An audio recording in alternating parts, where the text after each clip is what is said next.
Oh, yeah. All right, my speech. I like my cat. My cat is named Fluffy.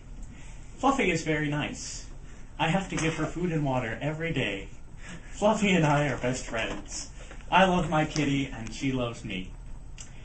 If you are confused right now, you're not the only ones. The preceding story, if you will, serves as an example of two vital flaws thus far in the campaign. Firstly, I have been attacked several times by a fellow candidate for being too eloquent. My friends, I fail to understand how the ability to communicate one's ideas clearly and effectively is worthy of being attacked. Yes, it can be used to obscure the truth and dodge difficult questions, but I do not seek to use language to those ends. As previously stated, it is my pure belief that one's use of language aptly reflects the knowledge of that person. To attack me because of my intelligence is as foolish as ridiculing my feline friend Fluffy for her whiskers.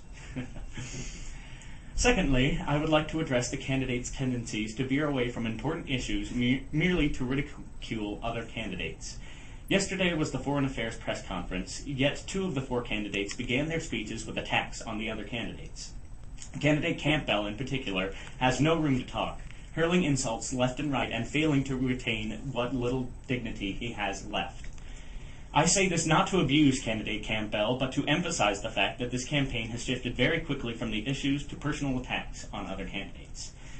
On that note, I would like to express my deepest sorrow at the actions of candidate Aguilar and candidate Campbell towards candidate Smolinski. Has candidate Smolinski made a few mistakes? Of course he has, and he'd be the first to admit it. Does candidate Smolinski deserve to rule the nation? I believe a few of his actions testify to the contrary. However, the way that Aguilar and Campbell continue to tear candidate Smolinski apart is both cruel and heartless. It is a shame that these candidates would stoop to these levels for a quick laugh, and I believe they owe candidate Smolinski a sincere apology. On one final note, I would like to speak of you, the press. I want to commend you for all your vast dedication to your field, especially Mr. Thomas and Mr. Griffiths for their grade A informative and humorous news segment. There is one reporter among you, however, that I do not wish to commend. This journalist has no interest in capturing the truth and instead revels in the idea that he can back up candidates into unsubstantiated corners and badger them until they have no choice but to submit. This reporter blatantly disregards the ethics and morals of journalism in order to amuse himself with the uninformed trickery in which he excels. This man betrays friendships in a heartbeat for a scandalous story, even if it is riddled with errors and falsehoods.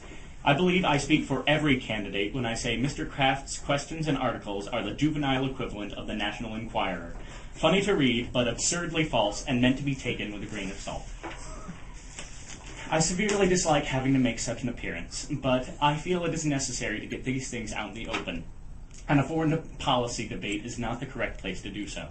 I implore the voters to scrutinize each candidate very closely and see which one would make the best president. I ask that you do not make this a popularity contest, but rather a real election. Which candidate is best suited to rule the country? My friends, I can say for certain that I am the most able candidate, and I will defend to the death everything that this amazing country stands for. I will now take any questions you may have on this speech or on my politics, but I must limit it to a few. Thank you.